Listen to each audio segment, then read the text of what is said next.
Students, आज बेटा हम टॉपिक अपना स्टार्ट करते हैं alpha particle scattering experiment of Rutherford या फिर रदरफोर्ड्स अल्फा स्कैटरिंग एक्सपेरिमेंट। देखिए, रदरफोर्ड के अकॉर्डिंग एटम के मॉडल को डिफाइन करने के लिए रदरफोर्ड ने और भी साइंटिस्ट के साथ मिलकर एक एक्सपेरिमेंट किया था जिसको बेटा हम बोलते हैं अल्फा स्कैटरिंग एक्सपेरिमेंट। इस एक्सपेरिमेंट में उन्होंने यहाँ पर क्या किया था पहले ध्यान से समझिएगा, फिर आपको हम डायग्राम में दिखाते हैं।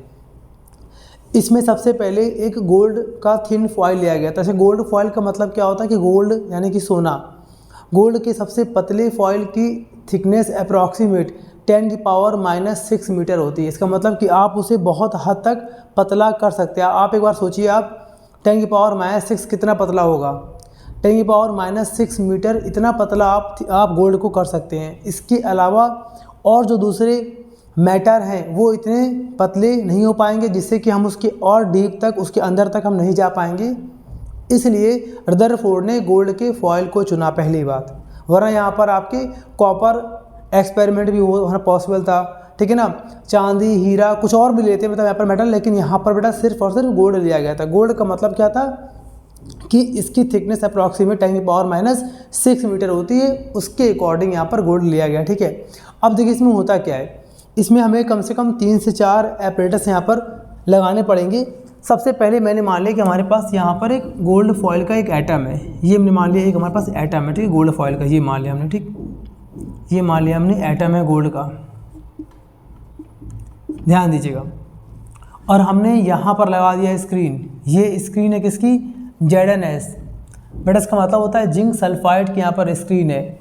इसकी बेटा क्वालिटी क्या होती है, इसकी क्वालिटी है कि अगर इस पर कोई भी जिंक सल्फाइड पर कोई भी इलेक्ट्रॉन या फिर कोई भी चार्ज पार्टिकल स्ट्राइक करेगा, तुरंत ये क्या करेगा, तुरंत ये एक शाइनिंग लाइट यहाँ पर देगा, तुरंत फ्लोरेसिंग कर देगा, तुरंत उस जगह पर चमक प्रोड्यूस हो जाएगी, शाइनिंग हो जाएगा।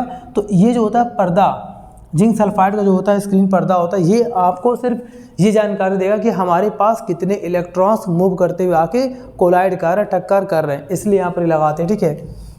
फिर बेटा यहाँ कहीं लगा दीजिए, आप यहाँ पर लगा दीजिए, इसको बेटा हम लोग बोलते हैं डिटेक्टर, डिटेक्टर, ठीक है। यहाँ पर बेटा इसका मतलब क्या होता है कि ये क्या करता है, ये बेटा पता लगाता है, ये क्या करता है, डिटेक्ट करता है कि कितने यहाँ पर जो इलेक्ट्रॉन्स आए हैं उनकी काउंटिंग क्या है। इसको बेटा हम लोग साइंटिफिक कैलकुलेटर के तौर पे यूज करते हैं, मतलब जितने भी यहाँ पर इलेक्ट्रॉन्स कोलाइड करेंगे, टक्कर करेंगे, उनके नंबर्स को ये क्या करेगा, काउंट कर लेगा, डिटेक्ट कर लेगा। इसका नाम क्या है, डिटेक्टर, ठीक है ना। तो यहाँ पर देखिए एक हमारे पास क्या है, जिंक सल्फाइड स्क्रीन पूरा, ठीक है यहाँ पर। अब यहाँ पर क्या है, हमारा एटम है गोल्ड का, ठीक। अब इस पर हमने फास्ट मूविंग अल्फा पार्टिकल्स हमने यहाँ पर फॉल किया, इंसिडेंट किया, ध्यान दीजिएगा। चलिए मैं यहाँ सबको दिखा रहा हूँ।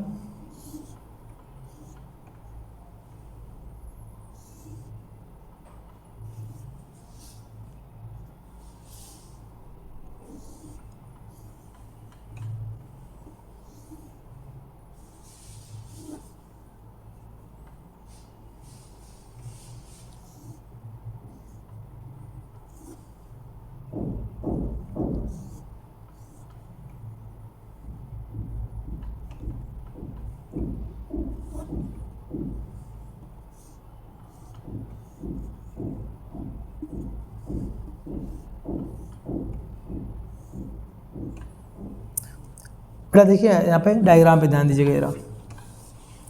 देखिए मैंने मान लिया नंबर 1 2 3 4 5 6 7 और 8 बेटा मान लिया हमारे पास। और यहाँ पर हमने कहीं मान लिया कि यहाँ पर कहीं हमारे पास एक यहाँ पर ये न्यूक्लियस है, ये हमारे पास इसका न्यूक्लियस है, ठीक है, ठीक। और कुछ को हम दिखाते हैं यहाँ पर रिट्रेस दिखाते हैं, मान लीजिए ऐसे लाइट गई और यहाँ पर ऐसे आ गई, ठीक। कुछ यहाँ पर दिखाते हैं आपको, ध्यान दीजिएगा।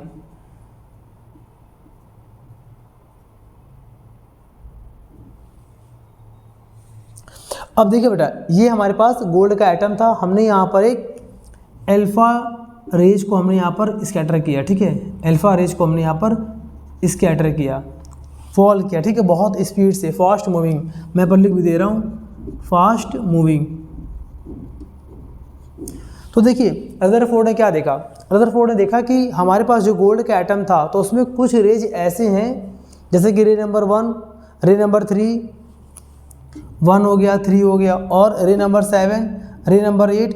कुछ यहाँ पर ऐसे अल्फा पार्टिकल थे बेटा जो इस न्यूक्लियस के आर पार चले गए थे, इसको पार करते हुए आर पार जाके और जिंक सल्फाइड के स्क्रीन पर इन्होंने अपना इंडिकेशन दिया कि हम यहाँ पर पहुँच चुके हैं। ठीक, पहला तो यहाँ पर ये हुआ बेटा। दूसरा क्या हुआ? दूसरा देखिए ध्यान से, रे नंबर 2 देखिए आप, रे नंबर 2 यहाँ पर ये रे नंबर 2 ऐसे आकर यहाँ पर इस पॉइंट से यहाँ पर बैंड हो गया। अब अगर हम बात करें इसकी एंगल की बात करते हैं बेटा, तो ये हमारा कौन सा एंगल है? ये हमारा एंगल है F2 एंगल है, यानी कि मोर देन 90, यानी कि कुछ यहाँ पर ऐसे भी थे, देखिए यहाँ पर भी, ठीक है ना। तो कुछ इन्होंने ऐसे अल्फा पार्टिकल देखे जो एटम की तरफ जा रहे थे, और जैसे उन्होंने एटम में एंटर किया, गोल्ड के फॉइल में एंटर किया, वे 90 डिग्री से ज़्यादा एंगल पर डेविएट हो गए, मुड़ गए, बैंड हो गए। ठीक, आपको हम दिखाते हैं कुछ यहाँ पर, ये देखिए ध्यान से, रे नंबर 6 देखिए, रे नंबर 6, रे नंबर 6 देखिए यहाँ पर आ रहा है, ये 6 है। अब देखिए जो हमारा रे नंबर 6 है बेटा, वो हमारा, या रे नंबर 4 देखिए, वो भी हमारा एक्यूट एंगल पर है, यानी कि कुछ यहाँ पर ऐसे भी अल्फा पार्टिकल दिखाई पड़े जो उस गोल्ड फॉइल के एटम के पास गए तो, पर वो इस बार ऑब्ट्यूस एंगल पे रिफ्लेक्ट ना होकर एक्यूट एंगल पर हो गए, यानी कि ये हमारा हो गया लेस देन 90, इसको बोलते हैं हम लोग एक्यूट एंगल। ठीक है, इतना हो गया बेटा। ठीक, अब एक बात समझिए, फिर उन्होंने देखा कि कुछ ऐसे भी अल्फा पार्टिकल थे जो बिल्कुल गए, और जैसे वो गोल्ड फॉइल के एटम के बीचों बीच पार्ट पर गए, ये देखिए यहाँ पर, वापस उसी रास्ते से ये लोग उसी में लौट गए, मतलब ऐसे गए, रे नंबर 5 देखिए आप, और वापस उसी में बैक लौट गए। इसका बेटा मतलब क्या हुआ? इसका मतलब क्या हुआ कि उन्होंने अपने ही रास्ते को रिट्रेस कर दिया, ऐसे गए और वापस लौट गए। तो ये 3 तरह के आपको टॉपिक यहाँ पर बहुत ध्यान से बोलना है। पहला बेटा यहाँ पर क्या बताया मैंने आपको कि कुछ यहाँ पर अल्फा पार्टिकल ऐसे थे जो आर पार चले गए, किसके? एटम के आर पार चले गए। कुछ ऐसे अल्फा पार्टिकल थे जो एटम में एंटर तो हुए, और एंटर करने के बाद एक्यूट या ऑब्ट्यूस एंगल मोर देन 90 या लेस देन 90 एंगल पर वो लोग रिफ्लेक्ट हो गए बेटा। ठीक है, और जो तीसरा आपको बताया मैंने कि कुछ ऐसे भी अल्फा पार्टिकल थे जो बिल्कुल जिस रास्ते से गए थे न्यूक्लियस के पास, उसी रास्ते से न्यूक्लियस से वापस लौट आए। तो यहाँ पर देखिए, ये हमारा अल्फा स्कैटरिंग एक्सपेरिमेंट था। इसको बेटा अपने प्रॉपरली लैंग्वेज में नोट कर लीजिएगा। फिलहाल इसके नोट्स आपको हम इसके डिस्क्रिप्शन में PDF फॉर्म में अपलोड कर देंगे। ठीक, अब इतना तो हो गया अल्फा स्कैटरिंग एक्सपेरिमेंट। अब देखिए ध्यान से, इसका ये तो हो गया हमारा एक्सपेरिमेंट, पहला पार्ट। दूसरा पार्ट, इससे हमारा क्या क्या आया? ऑब्जर्वेशंस। वो देखिए ध्यान से, यहाँ पर ऑब्जर्वेशंस, यहाँ पर क्या कहते हैं। ऑब्जर्वेशंस बहुत ही लेंथी है, पर आपको बिल्कुल शॉर्ट में बोर्ड एग्जाम के लिए और अपने लिए समझना है। उन्होंने रदरफोर्ड ने कितनी बातें यहाँ से ऑब्जर्व की थी। पहली बात बेटा, इन्होंने बोला था, मैं शॉर्ट में यहाँ पर लिख दे रहा हूँ, इन्होंने बोला था पहला कि एटम्स का लगभग आधा पार्ट इसका कैसा होता है? एम्प्टी होता है। एम्प्टी मतलब खाली होता है। एटम के अंदर बहुत खाली स्थान होते हैं, बहुत ना फिलर्स होते हैं, बहुत ज़्यादा इसमें फिल द ब्लैंक होता है, स्पेस होता है। क्यों? क्योंकि अगर स्पेस ना होता, अगर एटम पूरा सॉलिड होता, पूरा सॉलिड, तो जब अल्फा आ रहा था ना, अल्फा पार्टिकल यहाँ पे आ रहे थे, तो वो एटम के आर पर ना जा पाते। रे नंबर 1, रे नंबर 3, रे नंबर 7, रे नंबर 8, ये ऐसे बेटा अल्फा पार्टिकल हैं जो एटम के अंदर गए और आर पार चले गए। आप एक बात सोचिए, अगर कोई पार्टिकल आ रहा है और बिल्कुल बीच में कोई स्पेस नहीं, कोई जगह नहीं है, तो क्या वो पार्टिकल आगे जा पाएगा? पॉसिबल ही नहीं बेटा। तो कहने का मतलब क्या कि पहला कि एटम के अंदर एम्प्टी स्पेस पाया जाता है, पहला। ठीक, अब देखिए यहाँ पर दूसरा, यहाँ पर क्या था बेटा? दूसरा उन्होंने देखा कि जो अल्फा पार्टिकल थे, जैसे कि रे नंबर 2, रे नंबर 6, रे नंबर 4, कुछ ऐसे अल्फा पार्टिकल थे जो एक्यूट या ऑब्ट्यूस एंगल पे क्या हो गया? रिफ्लेक्ट हो गया। इसका मतलब क्या हुआ? देखिए ध्यान से, अल्फा के बारे में आपको बताते हैं पहली बात। ठीक, अल्फा के बारे में, अल्फा जो रे होता है या अल्फा पार्टिकल होता है, वो क्या होता है? Highly positive particle. अल्फा पर पॉजिटिव चार्ज होता है। ठीक है, अल्फा को हम लोग प्रोटॉन पार्टिकल भी कहते हैं, यानी कि अल्फा पर चार्ज कैसा होता है? +2e, 2 इलेक्ट्रॉन के बराबर का उस पर चार्ज होता है अल्फा पर। ठीक है ना, तो अगर ये प्लस का है और एटम के अंदर गया और रिफ्लेक्ट हो गया, इसका मतलब क्या हुआ? इसका मतलब हुआ कि एटम के अंदर भी ऐसा कोई प्लस का होगा जिसने इसको रिफ्लेक्ट किया होगा। क्योंकि देखिए, पॉजिटिव पार्टिकल को अट्रैक्ट करता है नेगेटिव, और पॉजिटिव पार्टिकल अगर जा रहा है, जैसे कि अल्फा जा रहा है और न्यूक्लियस ने उसको रिफ्लेक्ट कर दिया, यानी कि न्यूक्लियस के अंदर जरूर कोई ना कोई यहाँ पर सेम ऐसा ही कोई ना कोई पॉजिटिव एरिया, पॉजिटिव पार्टिकल वहाँ पर पहले से बीचों बीच होंगे जिन्होंने अल्फा को डिस्टर्ब करके रिफ्लेक्ट कर दिया। अगर वो ना होते तो पॉजिटिव पार्टिकल को कोई फ़र्क ना पड़ता। तो मतलब कि जो आर पार गए थे ना बेटा, जो आर पार गए थे उसमें क्या अंतर था, अधिकतर ये काम आपको देखने को मिला सेंटर के आसपास।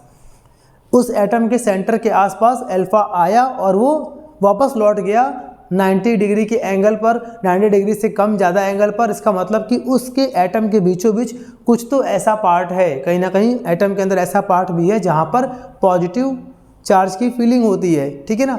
तो दूसरा यहाँ पर बताया गया हमें कि इसमें कोई ना कोई पॉजिटिव एरिया है यहाँ पर, किसमें, एटम के अंदर, जो कि हमारे पॉजिटिव अल्फा पार्टिकल को रिफ्लेक्ट कर रहा है।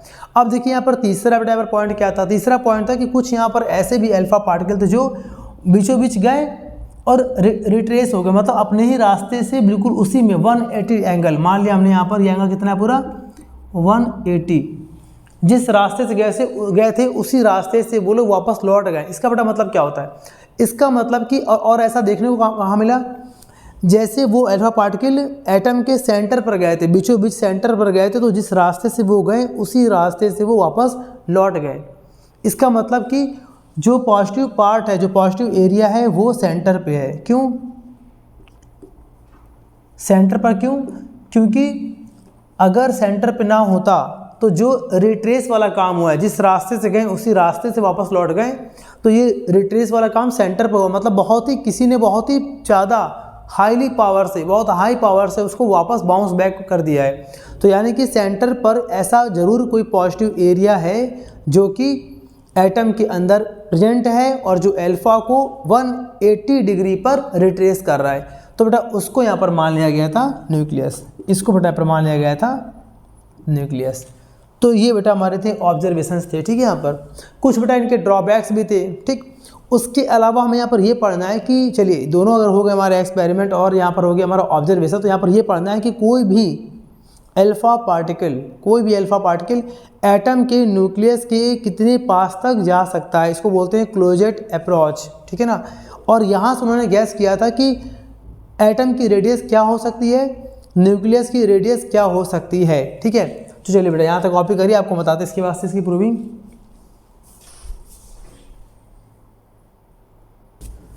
अब देखो बेटा यहाँ पर हम लोग को ये पढ़ना है कि जब अल्फा पार्टिकल एटम के पास जा रहा था तो एटम के अंदर न्यूक्लियस के कितने पास तक जा सकता है। बिल्कुल वो न्यूक्लियस से तो बिल्कुल मिल नहीं पाएगा, क्योंकि ये भी पॉजिटिव और वो भी पॉजिटिव, तो बिल्कुल टच तो नहीं हो पाएगा, पर टच होने से कुछ हद तक पास तक वो जा सकता है। आपको डायग्राम ध्यान देना है। मैंने मान लिया बेटा हमारे पास ये हमारे पास एटम है, ये हमारे पास एटम है, ठीक है। और मैंने मान लिया यहाँ पर न्यूक्लियस है,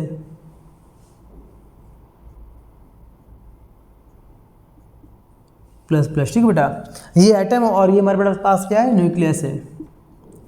और हमने यहाँ पर आपको मैं भी एक अल्फा पार्टिकल दिखा रहे हैं कि यहाँ पर अल्फा पार्टिकल बहुत तेज़ी से काइनेटिक एनर्जी दिया गया और यहाँ तक गया, यहाँ तक खाली जा पाया वो, सिर्फ यहाँ तक। और यहाँ पे आपको दिख रहा है ये हमारा पूरा क्या है, न्यूक्लियस, ये पूरा पार्ट हमारा न्यूक्लियस है और यहाँ तक वो जा पाया।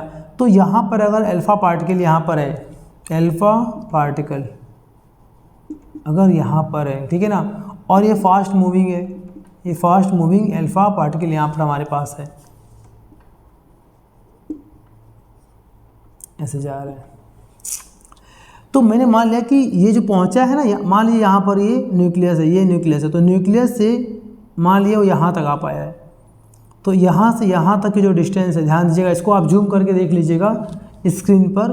तो ये न्यूक्लियस के सेंटर से लेकर और जहाँ तक वो वापस आया है, वापस यहाँ पे फिर बाउंस बैक हो गया है।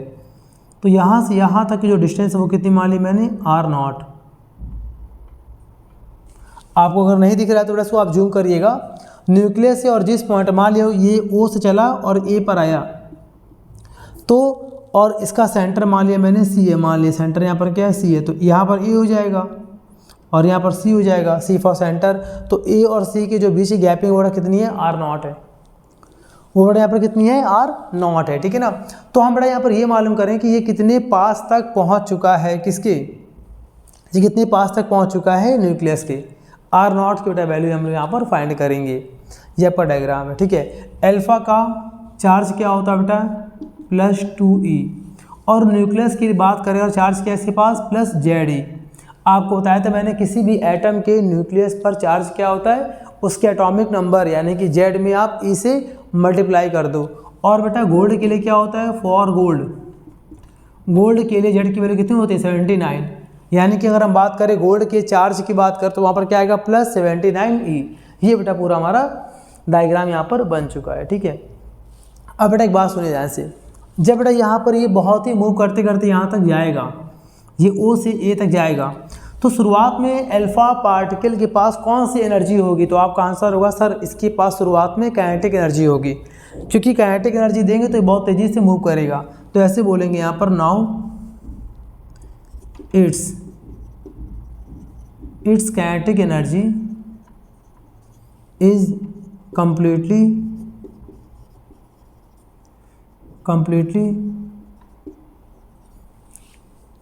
converted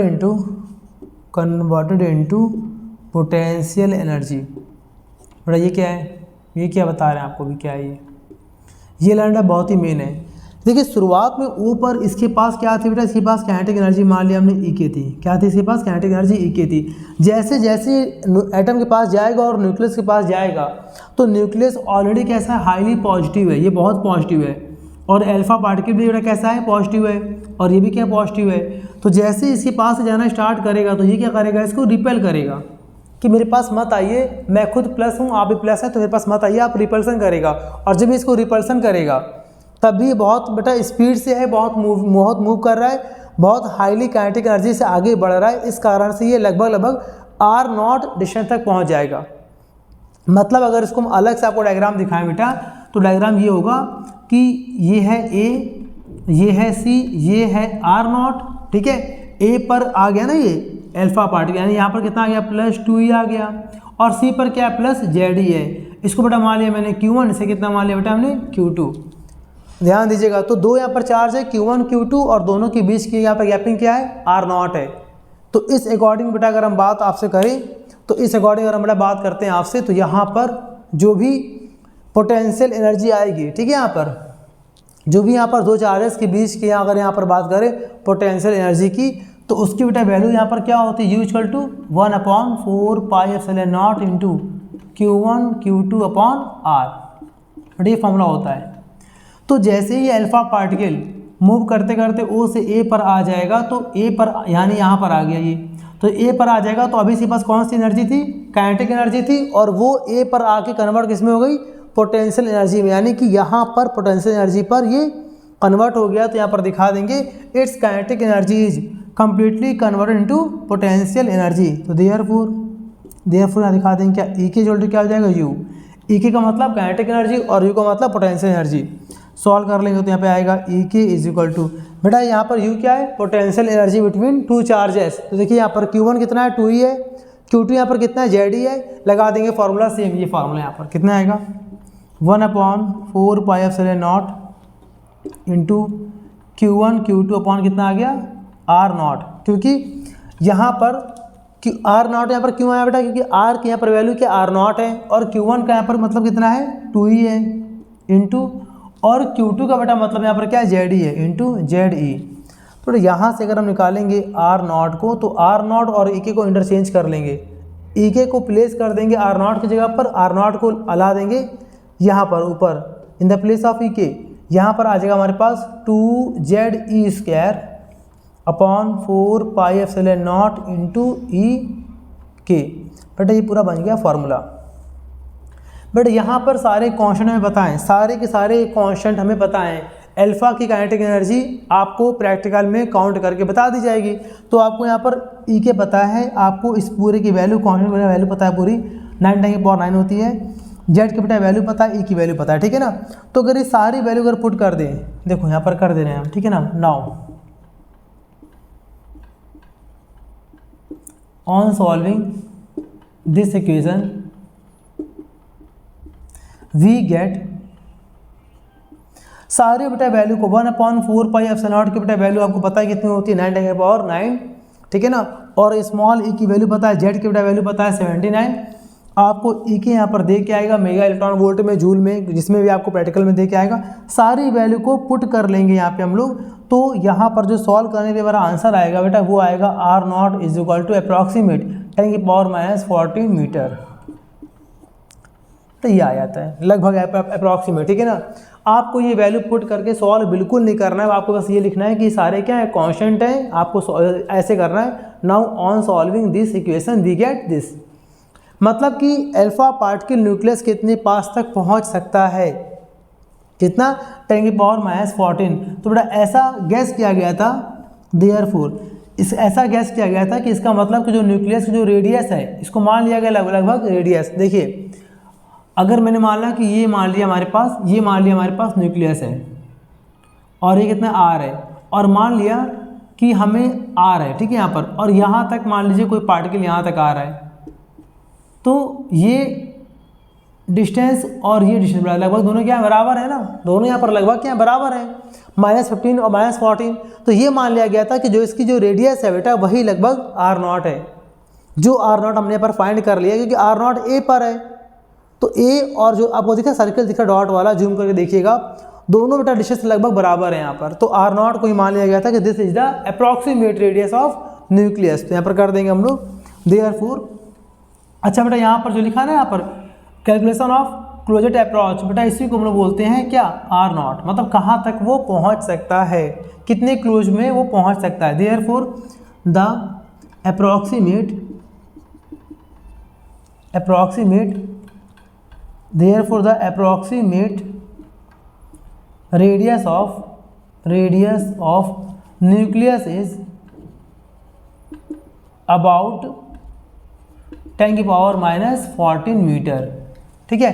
और therefore तो इसी के बेटा अकॉर्डिंग निकाला गया, तो एटम का यानी कि जो दिख रहा है बाहर आपको एटम का जो आपका साइज आया था वो आया था 10 की पावर -10। therefore the approximate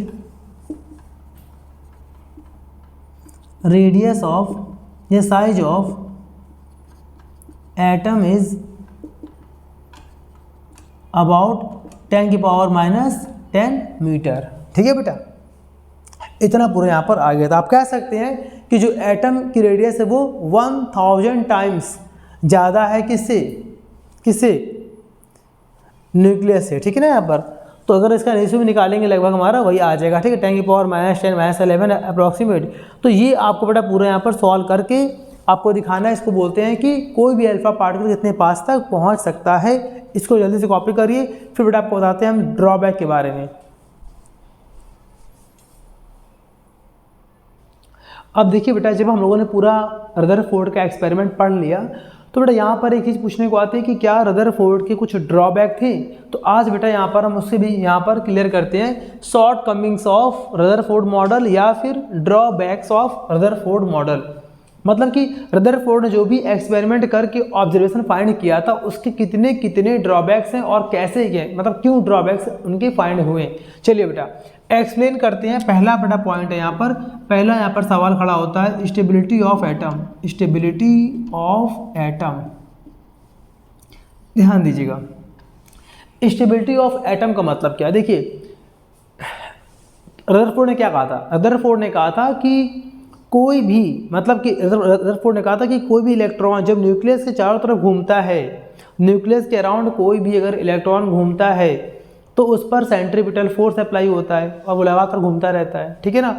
लेकिन इलेक्ट्रोडायनेमिक की अगर बात करें, अगर क्वांटम फिजिक्स को इसे मर्ज कर ले, मिला ले, तो उसमें ये बात बताई गई है कि कोई भी अगर एक्सीलरेटेड बॉडी है, मतलब कोई भी अगर बॉडी मूव कर रही है, तो कोई भी अगर बॉडी मूव कर रही है तो मूविंग जो बॉडी होती है बेटा, तो वो लगातार इलेक्ट्रोमैग्नेटिक वेव्स अपने अंदर से बाहर निकालती रहती है।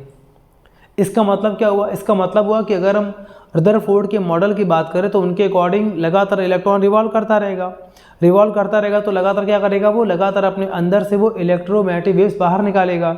और जब बेटा वो इलेक्ट्रोमैग्नेटिक वेव्स को बाहर निकालेगा तो एक टाइम ऐसा है कि इलेक्ट्रॉन की खुद की एनर्जी क्या होगी, अगर वो लगातार इलेक्ट्रोमैग्नेटिक वेव्स के फॉर्म में अपनी एनर्जी बाहर लगातार निकालता जाएगा तो एक टाइम क्या आएगा कि उसके पास एनर्जी बचेगी नहीं, और अगर एनर्जी नहीं बचेगी घूमने के लिए तो क्या करेगा, न्यूक्लियस उस इलेक्ट्रॉन को अपनी तरफ क्या करेगा, अट्रैक्ट कर लेगा, तो इलेक्ट्रॉन फॉल कर जाएगा कहाँ पर, न्यूक्लियस के अंदर। तो एटम के अंदर कोई इलेक्ट्रॉन्स बचेंगे नहीं, और जब एटम के अंदर इलेक्ट्रॉन्स नहीं है तो किस बात का वो एटम, तो बेटा इसका मतलब यहाँ पर क्या हुआ कि एटम की स्टेबिलिटी अगर हम फोर्ड की बात करें तो खत्म हो जाती है, यानी कि रदरफोर्ड के अकॉर्डिंग एटम क्या स्टेबल ही नहीं है इसका मतलब। इस कारण से रदरफोर्ड के मॉडल को क्वेश्चन मार्क बना दिया गया था स्टेबिलिटी ऑफ एटम के बारे में, ठीक है। इसके नोट्स आपको हम बता देंगे अपने पीडीएफ फॉर्म में, डिस्क्रिप्शन लिंक से डाउनलोड कर लीजिएगा, ठीक है। तो बेटा पहला हमारा होता है यहाँ पर क्या, स्टेबिलिटी ऑफ एटम, ठीक है। बेटा यहाँ पर दूसरा यहाँ पर क्या होता है, लाइन या फिर linear spectrum, linear spectrum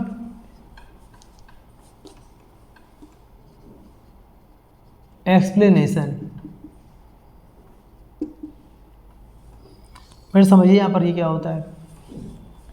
Rutherford ने कहा था कि कोई भी इलेक्ट्रॉन जब न्यूक्लियस के गोल गोल मैंने न्यूक्लियस के अराउंड गोल गोल राउंड करता घूमता है, तो वो रिवॉल्यूशन के समय लगातार वो स्पेक्ट्रम को बाहर निकालता है, यानी कि इलेक्ट्रोमैग्नेटिक वेव्स को बाहर निकालता है, बताया था आपको हमने।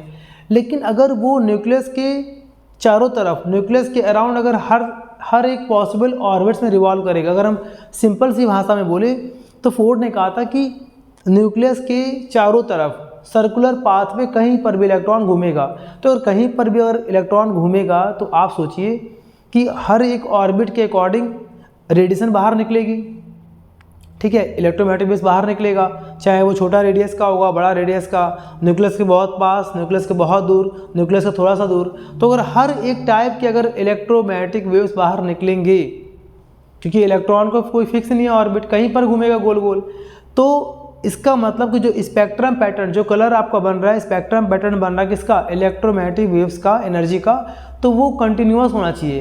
कंटिन्यूअस का मतलब क्या होता है, लगातार उसमें हर टाइप के स्पेक्ट्रम दिखने चाहिए थे एटम के अंदर। बट बेटा एक्सपेरिमेंट के अकॉर्डिंग दिखा क्या, लीनियर, सिंगल वहाँ पर में दिखाई पड़ा स्पेक्ट्रम। इसका मतलब कि इलेक्ट्रॉन्स न्यूक्लियस के अराउंड किसी भी सर्कुलर पाथ में नहीं घूम सकते, हर एक सर्कुलर पाथ में नहीं घूम सकते, उनके किसी भी ऑर्बिट में घूमने की कुछ कंडीशंस होती है, जिसे कि आपने पढ़ रखा है बोर्स मॉडल में। यानी कि रदरफोर्ड ने ये बात अच्छे से एक्सप्लेन नहीं की थी कि न्यूक्लियस के अराउंड किस ऑर्बिट में इलेक्ट्रॉन घूम सकता है, इस बात को उन्होंने रेफर नहीं किया था, इस कमी को दूर किया था बोर ने, इसीलिए बेटा उनके मॉडल को ज़्यादा अच्छा माना गया था, उनके मॉडल के अकॉर्डिंग हम लोग पढ़ाई करते हैं, ठीक है। यानी कि रदरफोर्ड में आपका आता है प्रॉब्लम क्या, कंटिन्यूअस स्पेक्ट्रम उनके अकॉर्डिंग था, बट वास्तव में क्या होता है, लाइन स्पेक्ट्रम, लीनियर स्पेक्ट्रम, क्योंकि इलेक्ट्रॉन केवल एक ही ऑर्बिट में घूम सकता है। कब घूमेगा, जब उसका एंगुलर मोमेंटम यानी कि MVR की वैल्यू NH/2π के इक्वल होगी, तभी वो उस ऑर्बिट में घूम सकता है। ऐसे नहीं कि वो किसी भी न्यूक्लियस के किसी भी ऑर्बिट में आके रिवॉल्व कर ले। तो यहाँ पे आपका बेटा दूसरा आता है यहाँ पर ड्रॉबैक, लीनियर स्पेक्ट्रम एक्सप्लेनेशन। इसके भी नोट्स आपको हम दे देंगे। तो बेटा ये पूरा कंप्लीट आपको आज रदरफोर्ड एटम मॉडल आपको कवर कर रहा है, इसको बेटा अच्छे से कवर कर लीजिए और आपको बेटा आते हैं अपने नेक्स्ट टॉपिक में।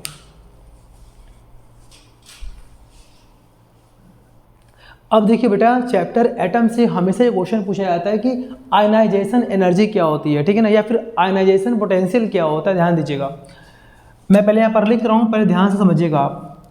किसी भी इलेक्ट्रॉन को आप कम से कम इतना पोटेंशियल दीजिए कि उस इलेक्ट्रॉन, उसके अंदर जो भी इलेक्ट्रॉन है, उस इलेक्ट्रॉन को इतना कम से कम मिनिमम पोटेंशियल दीजिए जिससे वो क्या हो जाए, एक्सेलरेट हो जाए, मतलब मूव कर जाए, और इतना ज़्यादा हो जाए एक्सेलरेट कि आपका जो एटम है जिसके अंदर वो इलेक्ट्रॉन है वो क्या हो जाए, आयनाइज हो जाए, ठीक है ना। तो यहाँ पर दिखा देंगे द मिनिमम एनर्जी रिक्वायर्ड, ऐसे लिख दीजिए यहाँ पर द मिनिमम, अभी रुकिए इसको ऐसे लिखिए, the minimum potential required for accelerating an electron electron which can ionize the atom known as ionization energy।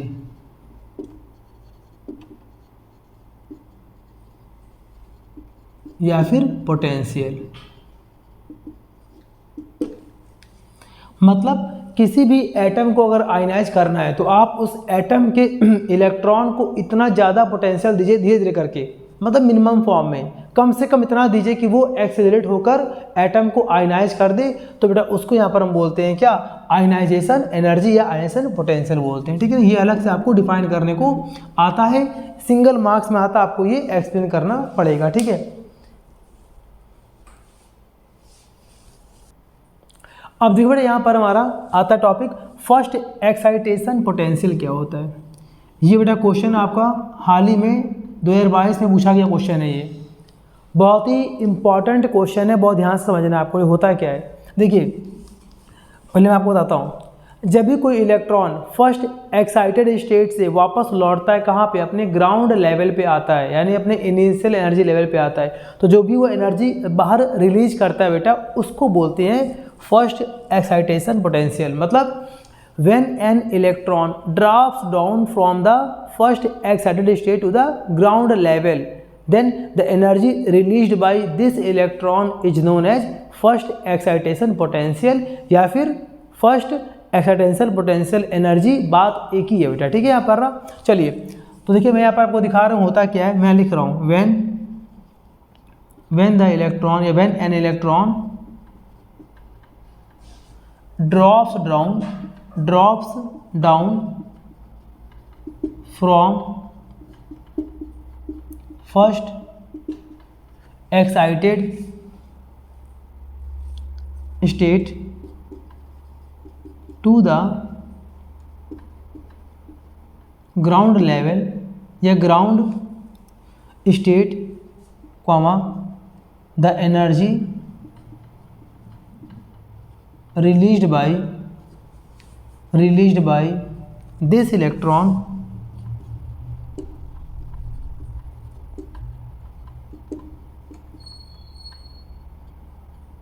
known as